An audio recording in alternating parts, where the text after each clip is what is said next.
36 111, le numéro unique qui vous permet désormais d'accéder aux questions de justice. Ce numéro vert créé par le ministère en charge de la justice permet de faciliter la mise en relation avec un point de justice de proximité. Le point de Abdul Karim Kaba dans ce 13h. Fin de la visite de la ministre en charge de la promotion de la femme dans la région de Caille. Durant son séjour, elle est allée à la rencontre des femmes casseuses de pierre de Félou et a visité le siège de l'association des femmes de cheminots de Caille. Et cela pour constater de visu le travail titanesque que ces femmes font. Merci de votre fidélité, bonjour et bienvenue à vous. Nous ouvrons cette édition par l'audience que le Premier ministre a accordée aux membres du comité d'organisation des États généraux de l'éducation. Les membres du comité ont souhaité faire le compte-rendu du déroulement de ces assises et recueillir en retour les conseils et suggestions du gouvernement. Le compte-rendu de cette audience avec Alousseni Touré. Les États généraux de l'éducation figurent parmi les principales recommandations des Assises nationales de la refondation. Ils figurent par conséquent au nombre des priorités du gouvernement en matière de réforme.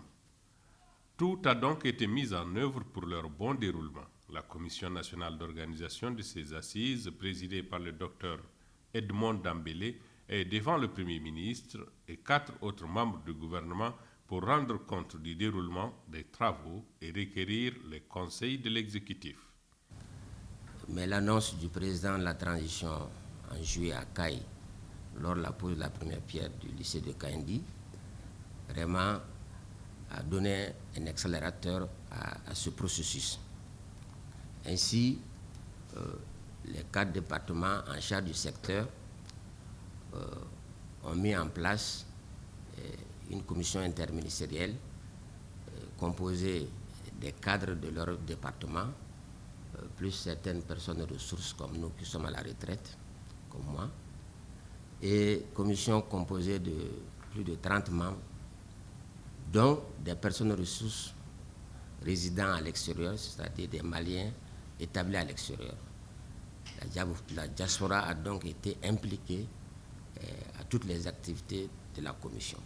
Le mandat qui nous était confié stipulait qu'il nous fallait élaborer une note conceptuelle, ensuite constituer des équipes thématiques, proposer un budget, et tenir les ateliers sur toute l'étendue du Mali ainsi que dans les missions diplomatiques et conduire tout le processus, aboutir à des recommandations assorties d'un plan d'action à court, moyen et long terme. La refondation de l'éducation est une des pierres angulaires de la refondation de l'État, dira le Premier ministre qui a encouragé les membres de la commission à aller vers tous les acteurs et personnes ressources susceptibles d'apporter une valeur ajoutée à leur œuvre.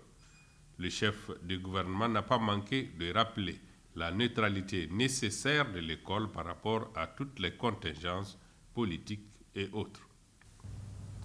Une éducation qui ne marche pas, c'est l'avenir hypothéqué du pays. Tous les États que vous voyez là, leur système éducatif, le pouvoir politique le garde comme la priorité. La défense, l'enseignement, tout pouvoir qui blague avec, il condamne l'avenir de la nation. Donc c'est une très grande responsabilité que vous avez et je suis très fier que l'État vous ait confié. On attend les résultats. La recherche, c'est de l'école qu'elle part. Tout ce que nous consommons, c'est le résultat de la recherche d'autres pays. C'est l'enseignement qui donne ça. Chez nous, vous trouvez dans les universités, quelqu'un vient, il cherche du boulot, vous dites, mais qu'est-ce que vous faites? Mais les 80% des étudiants font les sciences sociales. Dans un pays, on produit les richesses, on les distribue, on les commercialise, mais tout le monde est dans le commerce. Il faut que les gens soient orientés dans les domaines où on crée des richesses. Les sciences sociales, c'est pour réglementer la société, pour le vivre ensemble des citoyens. Mais les richesses, c'est une autre partie de la société qui les crée et les distribue et les commercialise. On est une société de commerce et d'affaires, mais il faut aller vers la création. Il faut rappeler que les présents états généraux de l'éducation ne sont pas le premier du genre. Plusieurs forums ont réfléchi sur le sujet et cela depuis l'indépendance de notre pays.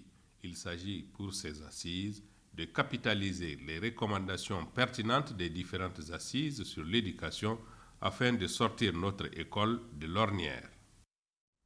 L'administration de la justice a de nouveaux visages. Il s'agit de la présidente du tribunal de grande instance, également en charge de la lutte contre la corruption. Le second est le procureur de la République. Ils ont été installés en faveur de la deuxième édition de la Semaine de la justice.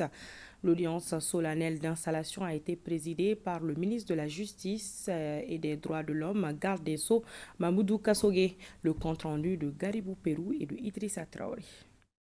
En application des dispositions de la loi portant organisation judiciaire, Malado Gouro Bokoum est installée présidente du tribunal de grande instance de la commune 3. Elle cumule la fonction de présidente de la chambre correctionnelle spécialisée en matière de lutte contre la corruption et des infractions assimilées de la même juridiction. Après des années de carrière remarquables dans les instances judiciaires, la présidente compte maintenir la dynamique. Le TGI de la commune 3 est hors norme. Par la taille et le volume des activités, ce sont environ 3000 requêtes qui arrivent chaque année dans notre courrier. Chaque jour, au palais de justice de la commune 3, ce sont près d'une cinquantaine de personnels. Et au PNF, une cinquantaine également de magistrats, agents de greffe, officiers et agents de police judiciaire, assistants et stagiaires qui sont mobilisés dans le traitement des dossiers. Les maillets à portée de main, la présidente veut aller vite, très vite, quand bien même et à bien des regards, la lourdeur de l'appareil judiciaire. Notre impératif résulte d'une attente forte des justiciables.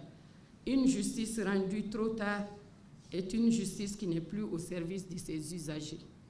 Nous l'avons compris, Monsieur le Premier Président. Nous nous sommes donnés comme objectif, entre autres, la réduction à un délai moyen de temps de jugement de toutes nos affaires ordinaires et spéciales. C'est en consolidant nos acquis et en progressant encore que nous continuerons à mériter la confiance des acteurs publics et privés.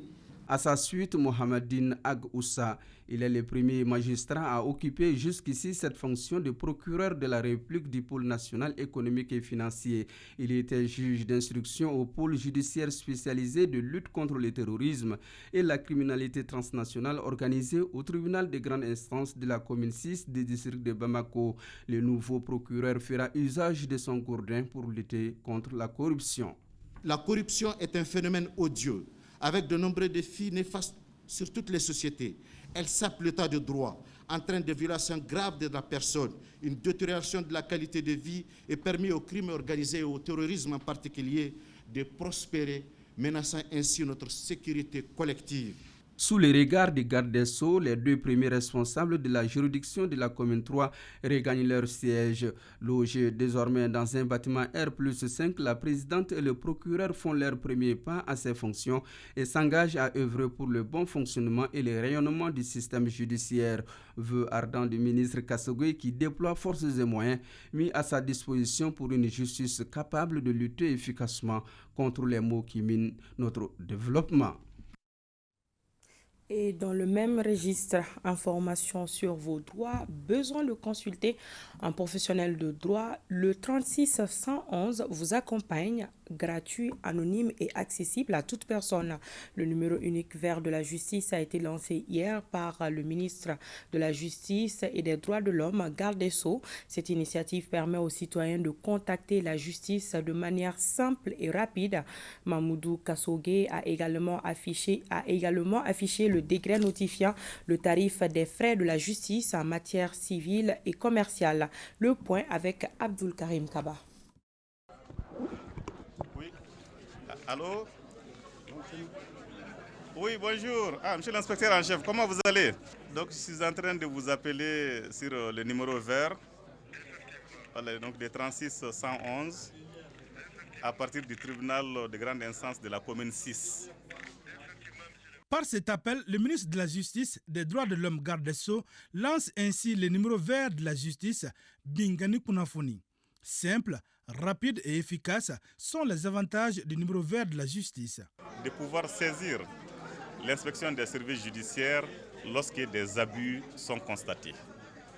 Cela permet non seulement aux justiciables d'accéder à la justice, d'accéder à l'information, de faire valoir leurs droits, mais aussi c'est un outil de gouvernance pour où les justiciables viennent pour faire valoir leurs droits, pour réussir à faire exercer aussi leurs droits. Et par rapport à cela, les textes ont fixé des tarifs par rapport aux frais de justice. Et ces tarifs qui sont prévus par la loi doivent être respectés. Le numéro vert de la justice a un grand rôle en matière de bonne conduite des acteurs de la justice et des justiciables. Il permet d'alerter l'administration de la justice, mais pas seulement. Et nous voulons vraiment faire en sorte que la culture de la redevabilité puisse s'installer partout. Nous encourageons l'inspection des services judiciaires à recevoir tous les appels, à les traiter et à nous faire parvenir tous les dysfonctionnements qui sont constatés. Le ministre de la Justice et des Droits de l'Homme, garde des Sceaux, accorde une importance capitale quant à l'application correcte de cette mesure tout en lançant un appel à la population. Nous invitons aussi les usagers de cette ligne à être vraiment sincères, à faire preuve de discernement et à transmettre les informations les plus pertinentes. Ce lancement du numéro vert et l'affichage des tarifs de la justice s'inscrivent dans le cadre de la deuxième édition de la Semaine de la justice, dont l'objectif est de rapprocher la justice des citoyens, de les informer sur leurs droits et de promouvoir une saine distribution de la justice. Appelez donc au 36 111 pour toute information sur Binkani Kunafoni. L'heure est à la modernisation à l'ORTM. Votre télévision nationale passe en haute définition HD. Le ministre de la Communication, de l'Économie numérique et de la modernisation de l'administration, Alamdou Aguilien, était venu s'imprégner de ces installations permettant d'améliorer la qualité des images de l'ORTM. Déjà, l'édition est totalement en HD et il ne reste que la diffusion dont la numérisation est en cours. Mohamed Kanyantao et Adaman Traoré ont suivi cette visite. L'ORTM en quête d'amélioration de la qualité de ses images et de la performance de ses prestations. Quelques semaines après avoir acquis de nouveaux équipements HD, la structure reçoit la visite du ministre de la Communication, de l'Économie numérique et de la modernisation de l'administration qui est venu s'imprégner de visu l'installation de ces nouveaux matériels. Je suis là ce soir dans le cadre de la remise du matériel de la haute définition pour améliorer la qualité de nos images et par conséquent aussi améliorer le confort visuel de nos téléspectateurs. Donc ceci est dû à la générosité du Canal Mali. Et j'invite aussi l'ORTM, dont je connais les séries ici, à en prendre bon soin. Et nous sommes sûrs que tous les jours, l'ORTM fera du mieux.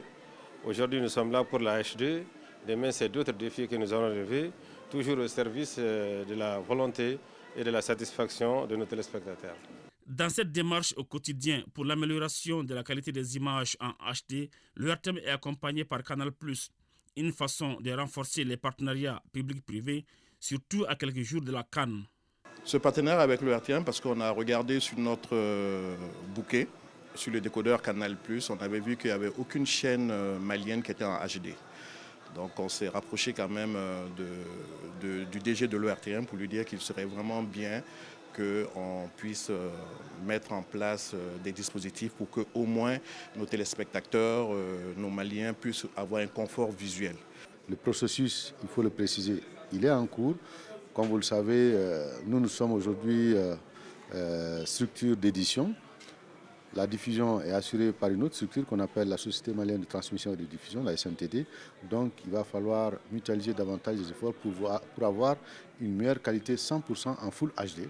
Et le processus est en cours, mais déjà les téléspectateurs peuvent se rendre compte de la meilleure qualité de nos images que nous proposons à partir de ce mardi.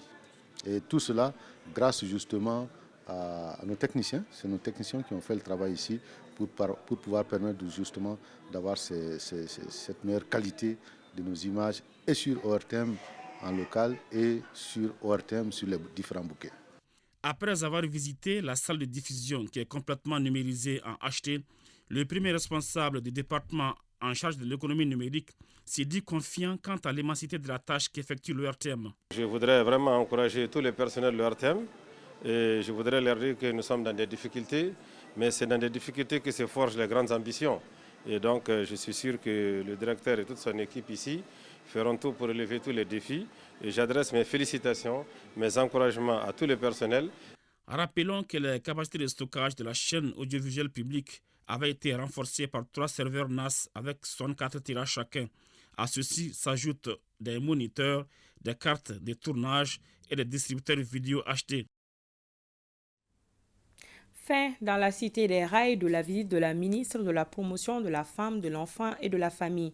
Pendant son séjour et accompagnée du gouverneur de région et de l'ensemble de sa délégation, elle a rendu visite respectivement aux femmes casseuses de pierre de Felou et à l'association des femmes de cheminots de Kaya. Dr Coulibaly Mariam Maïga a apporté à ces femmes des enveloppes symboliques ainsi que du matériel de travail.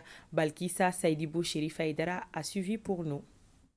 C'est sous un soleil de plomb et avec des enveloppes symboliques ainsi que du matériel de travail que Dr Coulibaly Mariam Maïga s'est d'abord rendu ce mardi sur le site des femmes casseuses de pierre de la carrière de Felou.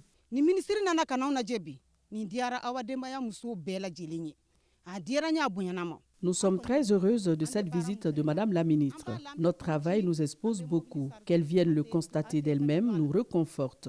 Nous nous réjouissons surtout des équipements qui nous ont été offerts. Autre lieu, autre activité. Nous sommes au siège de l'association des femmes de cheminots. Ces femmes, en plus de la transformation des produits agricoles, mènent aussi des activités de sensibilisation.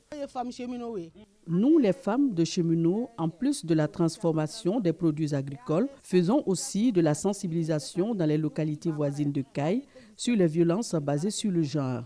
Que la ministre vienne nous rendre visite nous encourage beaucoup dans ce que nous faisons. Après les 2 visites, la ministre se dit impressionnée et émue par ce qu'elle a vu. C'est des femmes qui sont très engagées parce que malgré les conditions, les moyens très limités, elles parviennent quand même à transformer les produits agricoles, mais aussi à les vendre. Pour ce qui concerne les femmes casseuses de pierre qui sont dans la carrière de Felou, nous avons été certes impressionnés, mais il faut dire que nous étions très émus aussi. Parce que ces femmes travaillent dans des conditions très difficiles, travaillent avec des outils primitifs dans des conditions très rudimentaires pour gagner leur pain quotidien. Nous quittons Caille avec un sentiment de satisfaction déjà, mais avec le sentiment que nous devons davantage mobiliser nos services et mobiliser nos partenaires afin que toutes les femmes qui sont engagées dans ces activités génératrices de revenus puissent vraiment davantage gagner dans ce qu'elles sont en train de faire. Signalons que lors de leur visite au village d'enfants SOS de Kouloum, les ministres Maïga et Diko ont parrainé chacune une famille et appelé les personnes de bonne volonté à leur emboîter le pas pour une meilleure prise en charge des enfants de ce centre d'accueil. Après un moment d'absence, la chronique judiciaire revient. Dans ce numéro spécial, Garibou Pérou nous parle des vacances de la famille judiciaire qui intervient pendant la période du 1er juillet au 30 septembre 2023. La fin des vacances judiciaires est suivie de la rentrée des cours et tribunaux présidée par le premier magistrat du pays en la personne du colonel Assimi Goïta, chef de l'État, président du Conseil supérieur de la magistrature. Partons à la découverte de la rentrée judiciaire dans la chronique judiciaire. Après les vacances, c'est la rentrée. Cette tradition admirable à périodicité annuelle permet à la famille judiciaire de faire les bilans de l'exercice écoulé, surtout au niveau de la Cour suprême. C'est la loi portant le statut de la magistrature qui prévoit cette reprise des activités des membres des professions juridiques et judiciaires. La loi sur la Cour suprême fixe la date des vacances judiciaires du 1er juillet au 30 septembre.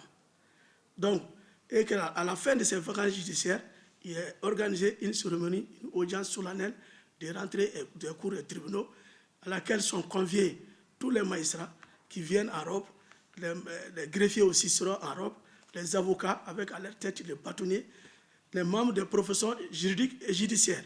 Cette rentrée des cours et tribunaux vient consacrer le début de la reprise des activités. Vous savez que durant les vacances judiciaires, il y a moins d'activités. Donc, souvent, il y a une audience par mois et les audiences sont limitées et surtout, on s'attire généralement quand il y a des causes urgentes, comme les référés, les pensions alimentaires, les demandes de mise en liberté. À part ces causes urgentes, il y a très peu d'audience. Donc, ça consacre la reprise des activités. La rentrée judiciaire, à la différence des autres, propose un thème qui fait l'objet d'une communication à laquelle chaque magistrat participe. Nous sommes dans un régime parlementaire, c'est un régime de séparation souple des pouvoirs. Donc, il doit y avoir une certaine collaboration entre les différents pouvoirs. Ce qui fait que c'est à l'occasion de cette rentrée que vraiment les pouvoirs exécutifs et les pouvoirs judiciaires se retrouvent autour d'un thème et chacun va donner sa solution. Rendus au nom du peuple, les magistrats évaluent les préoccupations du peuple. C'est dans ce contexte que le thème de la rentrée 2023-2024 a porté sur la justice et la citoyenneté dans le Mali nouveau. Le Mali a besoin d'un citoyen nouveau. Ce citoyen nouveau, c'est celui qui connaît ses devoirs et ses obligations, bien que la citoyenneté confère des droits, comme le droit de vote, le droit à un traitement égalitaire, mais la citoyenneté contient aussi des devoirs. Le devoir de respecter la chose publique. Donc, un juge est avant tout un citoyen. Et c'est le citoyen qui devient un magistrat. Donc, on voit que la justice vraiment joue toute sa partition dans l'œuvre de refondation nationale qui a été enclenchée par le peuple malien. La rentrée des cours et tribunaux met en évidence l'implication de la justice dans l'œuvre de la refondation. Elle engage les acteurs à trouver des réponses juridiques nationales adéquates. En clair, il s'agit de bâtir une justice de proximité efficace de nature à restaurer la confiance des justiciables. Et c'est la fin de cette édition que j'ai eu le plaisir de présenter. Merci de votre attention. À demain, Inch'Allah.